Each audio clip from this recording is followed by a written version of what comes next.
Dear students, स्वागत है आप सभी का सिटी मंटेसरी स्कूल के इस यूट्यूब चैनल पर। आज के बायोलॉजी क्लास में जिसमें हम बात करेंगे बर्डिंग के बारे में, साथ ही साथ रीजेनरेशन के बारे में। तो चलिए इस वीडियो लेक्चर को स्टार्ट करते हैं और जानते हैं कि आखिर ये बर्डिंग क्या होता है।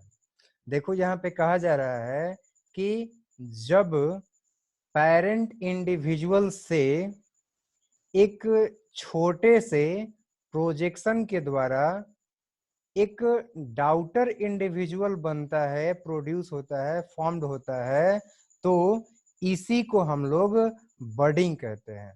दूसरे शब्दों में बर्डिंग को हम लोग डिफाइन कर सकते हैं, यानी डिफाइन किया जा सकता है, the production of new individual from an outgrowth of the parent individual is called budding. इसका मतलब ये हुआ कि पेरेंट इंडिविजुअल्स के आउट ग्रोथ से नए इंडिविजुअल्स का उत्पन्न होना बर्डिंग कहलाता है।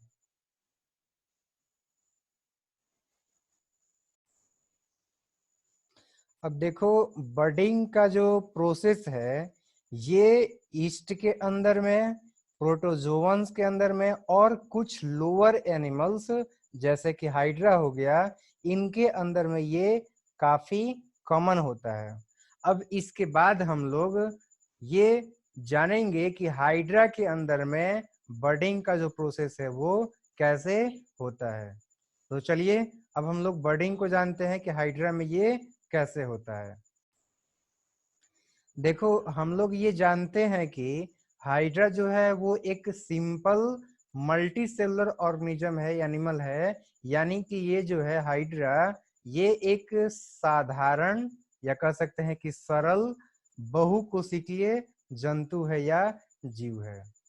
अब ये क्या करता है कि अपने रीजेनरेटिव सेल का उपयोग करके बर्डिंग के प्रोसेस के द्वारा रिप्रोडक्शन करता है, यानी कि रिप्रोड्यूस करता है।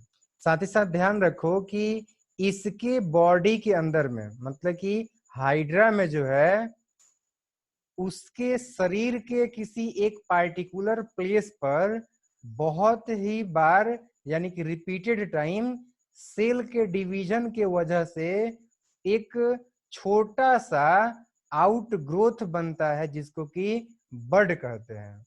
अब क्या होता है कि यही जो बर्ड है ये धीरे धीरे ग्रो करता है, और जब माउथ एंड टेंटिकल ये डेवलप कर जाते हैं, यानी कि माउथ और टेंटिकल्स के डेवलप कर जाने के बाद ये मैच्योर हो जाता है, और फिर क्या होता है कि पेरेंट हाइड्रा से डिटैच्ड हो जाता है, ताकि ये एक इंडिविजुअल इंडिपेंडेंट हाइड्रा के रूप में बदल सके, यानी कि बन सके। इसी प्रोसेस को हम लोग बोलते हैं बर्डिंग। तो आपने यहाँ पर देखा कि किस प्रकार से हाइड्रा में जो है बर्डिंग होता है, थ्योरेटिकली देखा था।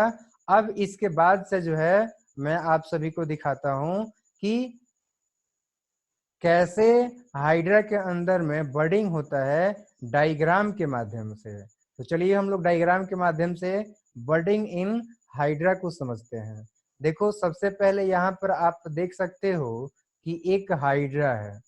अब इसके शरीर के किसी भी हिस्से में बर्ड बनना स्टार्ट हो सकता है, यानी कि बाहरी सतह पर एक आउटर ग्रोथ होना स्टार्ट हो सकता है। तो मान लीजिए कि ये वाला जो जगह है वो पार्टिकुलर जगह है जहां पर कि एक आउटग्रोथ तैयार होता है, एक बर्ड तैयार होना स्टार्ट हो जाता है। जैसा कि यहाँ पर देख सकते हो कि एक बर्ड जो है निकलना स्टार्ट हो गया है। अब सेकेंड वाले में देखो, यहाँ पे ये सेकेंड वाला जो है हाइड्रा का कंडीशन हो गया। यहाँ पे जो है बर्ड अब बड़ा हो गया है थोड़ा सा, तो ये बर्ड हो गया, ठीक है, जो कि पहले की तुलना में दूसरे वाले कंडीशन में थोड़ा बड़ा हो गया है। इसके बाद से क्या होता है कि अब ये जो बर्ड है, ये बर्ड और भी ग्रो करता है, और भी ग्रो करता है, और फाइनली क्या होता है कि इसका माउथ और साथ ही साथ इसमें जो है टेंटिकल्स, ये सारे के सारे जो है डेवलप होने लगते हैं।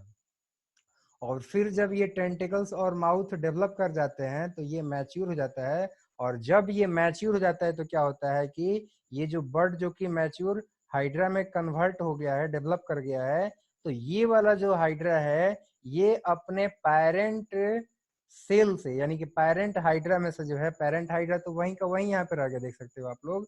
और इस हाइड्रा के बॉडी में से क्या होता है कि जो डाउटर या फिर यंग हाइड्रा है ये क्या होता है कि अलग हो जाता है, यानी कि अपने पेरेंट नया वाला जो हाइड्रा बना हुआ है बर्ड हाइड्रा में जो चेंज हुआ है वो हाइड्रा क्या होता है कि वो अपने पेरेंट हाइड्रा से सेपरेट हो जाता है। इस प्रकार से दो ठो, यानी कि ये हो गया पेरेंट हाइड्रा और इसके बॉडी में से बाहर डिटैच हुआ जो हाइड्रा है यानी कि यंग हाइड्रा, वो यहाँ पर आप देख सकते हो। तो इस प्रकार से हाइड्रा में जो है बर्डिंग के माध्यम से रिप्रोडक्शन होता है। उम्मीद कर रहा हूँ कि ये बातें आप सभी को अच्छे तरीके से समझ में आ गया है। चलिए अब हम लोग जो है एक एक्टिविटी करेंगे और वो जो एक्टिविटी है वो उसका शीर्षक क्या है ये जान लो, यानी कि वो किस लिए हम लोग कर रहे हैं। तो हम लोग कर रहे हैं बर्डिंग के द्वारा ईस्ट के अंदर में एसेक्सुअल रिप्रोडक्शन को स्टडी करने के लिए, यानी कि हमारा जो एक्टिविटी है उसका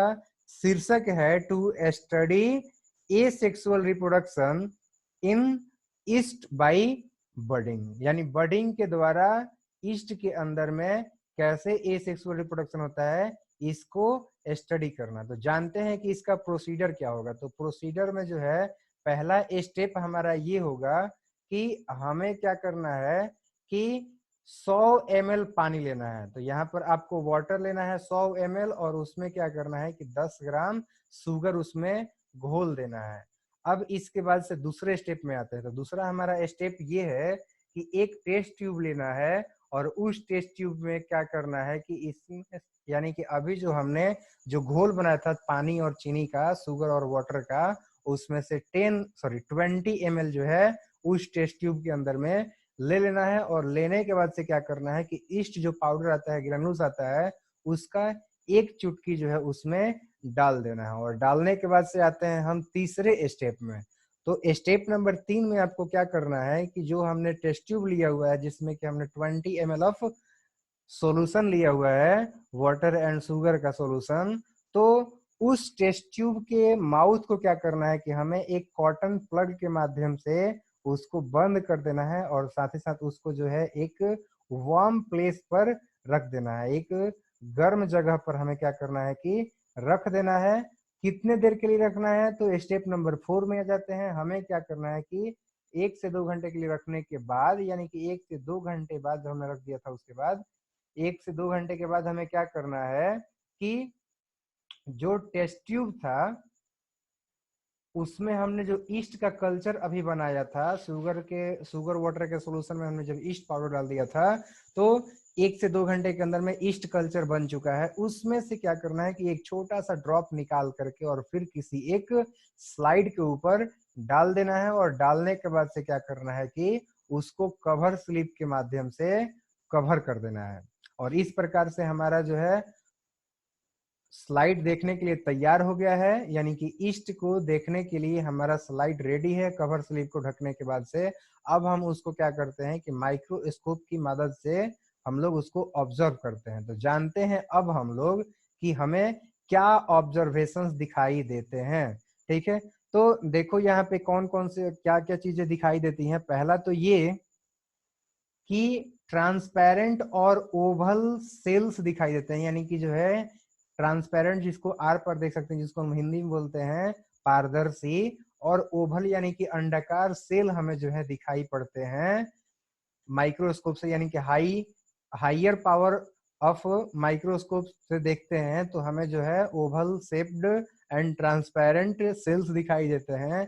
ये अब दूसरा क्या हम देखते हैं, तो देखो ये जो सेल हैं ये बर्डिंग को शो करते हैं जो कि उनके सेल वॉल पर अपीयर होता है। तो ये दो चीजें हम लोग देखते हैं, एक तो उन सेलों को हम लोग देख रहे हैं जिनमें की बर्डिंग हो रहा है, और दूसरा की बर्डिंग होते हुए भी हम लोग देख रहे हैं जो कि सेल वॉल के ऊपर अपीयर हो रहा है। तो हम निष्कर्ष क्या निकालते हैं, अब आते हैं हम लोग निष्कर्ष पर। तो हम निष्कर्ष यही निकालते हैं कि जो ट्रांसपेरेंट और ओवल सेल दिखाई दे रहे हैं वो ईस्ट सेल हैं, और उनके ऊपर जो है दूसरे सेल वॉल के ऊपर और भी दिखाई दे रहे हैं तो ये उनका बर्ड है, और ये जब ग्रो कर गया है तो इसके ऊपर जो है हमें और भी बर्ड दिखाई दे रहे होंगे जो कि फर्दर ईस्ट में आपके जो है डेवलप हो रहे हैं। तो हमने जो है यहाँ पर ईस्ट के अंदर में बर्डिंग और बर्डिंग के द्वारा जो है एसेक्सुअल रिप्रोडक्शन का स्टडी किया माइक्रोस्कोप की सहायता से।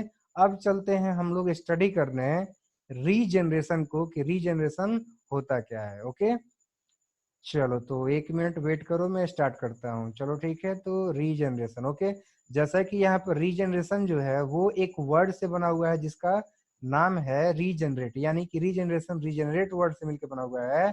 और ये जो रीजनरेट वर्ड है ये रेफर करता है रीग्रो को, यानी फिर से ग्रो करना।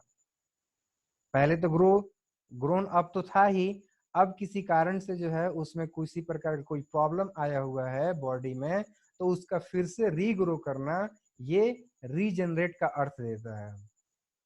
तो अब जानते हैं हम लोग कि ये रीजनरेशन क्या होता है। देखो यहाँ पे क्या बताया जा रहा है कि जब कुछ जीवों के शरीर का कुछ भाग कट जाता है तो उनका बॉडी जो है ग्रो कर सकता है, ताकि वो एक पूरे यानी कि संपूर्ण नए ऑर्गेनिज्म में जो है फिर से वो ढल पाए, प्रोड्यूस हो पाए। तो यही जो प्रोसेस है, यानी कि अपने ही शरीर के भागों से एक संपूर्ण जीव का फिर से प्राप्त हो जाना, संपूर्ण जीव में परिणत हो जाना, यानी कि हो जाने का प्रोसेस ही रीजनरेशन कहलाता है। एक बार फिर से मैं समझा देता हूं। मैंने ये कहा कि अपने ही शारीरिक भागों से एक संपूर्ण जीव का फिर से प्राप्त हो जाने का प्रक्रिया ही रीजनरेशन कहलाता है। दूसरे शब्दों में हम लोग रीजनरेशन को डिफाइन कर सकते हैं, the ability of an organism to regenerate lost part of the body which have been removed by injury or autonomy is called regeneration। इसको हिंदी में समझा देता हूं कि देखो मैंने यही कहा कि किसी जीव का वो एबिलिटी, यानी कि किसी जीव का अपने लॉस्ट पार्ट यानी अपने खोए हुए शारीरिक भागों को फिर से उत्पन्न कर लेना, फिर से बना लेना, फिर से रीजनरेट कर लेना, जो कि इंजरी या फिर ऑटोनॉमी के द्वारा जो है बाहर निकाल दिए गए थे, रिमूव हो गए थे, यही एबिलिटी कहलाता है रीजनरेशन। एक बार सिंपल भाषा में कह दूं तो देखो, सिंपल भाषा में हम लोग बता सकते हैं कि शरीर के खोए हुए भागों को रीजनरेट करने का, जो कि इंजरी या फिर ऑटोनॉमी के द्वारा शरीर से बाहर हटा दिए गए थे, यही एबिलिटी कहलाता है जीवों का रीजनरेशन। उम्मीद कर रहा हूं कि रीजनरेशन का डेफिनेशन आप लोगों को बढ़िया तरीके से समझ में आ गया है। चलिए अब आगे देखते हैं। देखो ये जो रीजनरेशन का प्रोसेस है, ये जो है लोअर प्लांट्स में जैसे कि एल्गी हो गए, फंगस हो गए, एटसेट्रा, और कुछ एनिमल्स में जैसे कि हाइड्रा हो गया, प्लेनेरिया हो गया, में होता है, यानी घटित होता है। यहाँ पर देखो पूरा मतलब कि एक समूचा नया ऑर्गेनिज्म यानी कि जीव ही जो है वो पेरेंट प्लांट के सेलों से या फिर जो है टुकड़ों से, कुछ निश्चित टुकड़ों से फिर से ग्रो करता है। अब हम लोग प्लेनेरिया के अंदर में रीजनरेशन कैसे होता है इसका डिस्कस करेंगे। तो चलिए हम लोग प्लेनेरिया के अंदर में रीजनरेशन का स्टडी करते हैं। देखो प्लेनेरिया जो है, इसका पहले इंट्रोडक्शन दे दूं।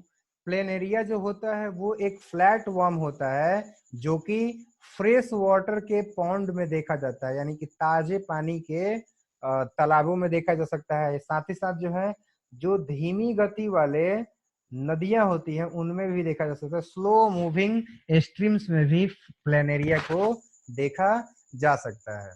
देखो प्लेनेरिया का जो बॉडी है जब कट जाता है बहुत सारे टुकड़ों में, तब क्या होता है कि प्रत्येक जो टुकड़ा है वो फिर से रीजनरेट होने लगता है और एक कंप्लीट ऑर्गेनिज्म बन जाता है अपने खोए हुए भागों को ग्रो करके। तो यहाँ पर जो रीजनरेशन का प्रोसेस है ये स्पेशलाइज्ड सेलों के द्वारा कंप्लीट होता है या कैरी आउट होता है, जो कि डिवाइड करते हैं और बहुत अधिक संख्या में जो है सेलों को फिर से बनाते हैं। तो देखो ये जो सेल हैं इस प्रकार से क्या करते हैं कि उन सेलों के टाइप और टिश्यूज में जो है मतलब विभिन्न प्रकार के सेलों के टाइप और टिश्यूज के अंदर में जो है चेंज कराते हैं। यानी कि इसको हम लोग ऐसे भी कह सकते हैं कि ये जो सेल होते हैं जिनका कि मैंने अभी बताया था कि ये रीजनरेट करते हैं और बहुत अधिक संख्या में ये सेल हो जाते हैं, तो यही सेल क्या करते हैं कि कुछ अपने में जो है बदलाव करते हैं ताकि वो विभिन्न प्रकार के सेलों और टिश्यूज को बना सकें। ये जो चेंजेज होते हैं ये वेल ऑर्गेनाइज्ड सीक्वेंस में होते हैं जिसको कि हम लोग रीजनरेशन कहते हैं। तो उम्मीद करता हूं कि थ्योरेटिकली आप लोग रीजनरेशन समझ चुके हो। अगर नहीं समझ पाए हो तो चलिए आप लोगों को जो है मैं डायग्राम के माध्यम से समझा देता हूं। ठीक है, तो देखो डायग्राम के माध्यम से भी आप यहाँ पर समझ सकते हो।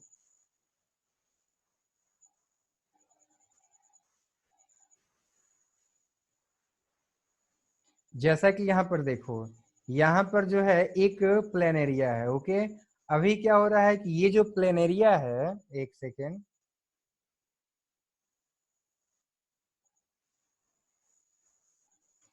इस प्लेन एरिया में क्या हो रहा है कि किसी कारणवश तीन ठो कट लग रहा है। तीन ठो कट इन द सेंस कि तीन टुकड़ों में ये कट जा रहा है। तो अब देखते हैं इसका जो तीन टुकड़ा है इससे कैसे रीजनरेशन होता है। तो ऊपर वाला टुकड़ा यहाँ पर आप देख सकते हो जो कि व्हाइट कलर से दिखाया हुआ है, और बीच वाला टुकड़ा यहाँ पे आप लोगों को दिख रहा है जो कि एक ब्राउन कलर में दिख रहा है यहाँ पर आप लोगों को जो है, और नीचे में देख सकते हो आप लोग कि यहाँ पर व्हाइट कलर से उसका नीचे वाला पोर्शन दिखाई दे रहा है। तो अब क्या होता है कि ऊपर वाला अगर बात किया जाए प्लेनेरिया के टुकड़े का, तो इसमें बीच वाला भाग और नीचे वाला भाग जो है वो मिसिंग है। तो क्या होता है कि इसके शरीर में जो मिसिंग पार्ट है, लॉस्ट पार्ट है, मिडिल वाला और नीचे वाला, वो फिर से रीजनरेट हो जाता है और फिर ये जो ऊपर वाला टुकड़ा है उससे एक प्लेनेरिया डेवलप कर जाता है। ठीक है, अब देखो ये जो बीच वाला टुकड़ा है प्लेनेरिया का, ये क्या होता है, इसमें क्या है कि ऊपर वाला भाग मिसिंग है और साथ ही साथ नीचे वाला भी भाग मिसिंग है। तो इसमें क्या होता है कि बीच वाला टुकड़ा अपने ऊपर वाले टुकड़े को फिर से रीजनरेट कर लेता है और नीचे वाले टुकड़े को भी फिर से रीजनरेट कर लेता है, और इस तरीके से बीच वाले टुकड़े से क्या होता है कि एक नया प्लेनेरिया फिर से डेवलप हो गया। अब आते हैं हम नीचे वाले टुकड़े में। तो क्या होता है कि नीचे वाला जो टुकड़ा है इसमें आपका ऊपर का पोर्शन मिसिंग है, लॉस्ट है, और फिर बीच वाला भी पोर्शन मिसिंग है, लॉस्ट है। तो क्या होता है कि नीचे वाले पोर्शन से ही बीच वाला और ऊपर वाला दोनों ही पोर्शन भाग फिर से रीजनरेट हो जाता है और इस तरीके से एक नया प्लेनेरिया डेवलप कर जाता है। तो आपने यहाँ पर देखा कि एक प्लेनेरिया तीन टुकड़ों में डिवाइड हुआ था, जो कि क्या होता है कि तीनों का तीनों जो है फिर से तीन प्लेनेरिया के अंदर में डेवलप कर जा रहा है। तो उम्मीद कर रहा हूं कि प्लेनेरिया में कैसे रीजनरेशन होता है ये आप सभी को बेहतर ढंग से समझ में आ गया है। सो इस वीडियो लेक्चर को अंत तक देखने के लिए आपका बहुत बहुत धन्यवाद। मैं विश्वास कर रहा हूं कि आप सभी को जो है रीजनरेशन और बडिंग ये दोनों ही टॉपिक लाजवाब तरीके से समझ में आ गया है, और बाकी के जो टॉपिक्स है वो मैं अगले वीडियो लेक्चर में आप सभी को पढ़ाऊंगा।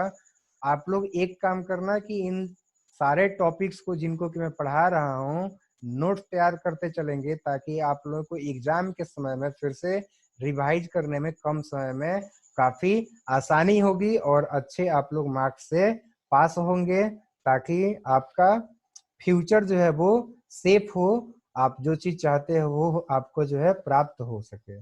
So again thank you very much इस वीडियो लेक्चर को अंत तक देखने के लिए।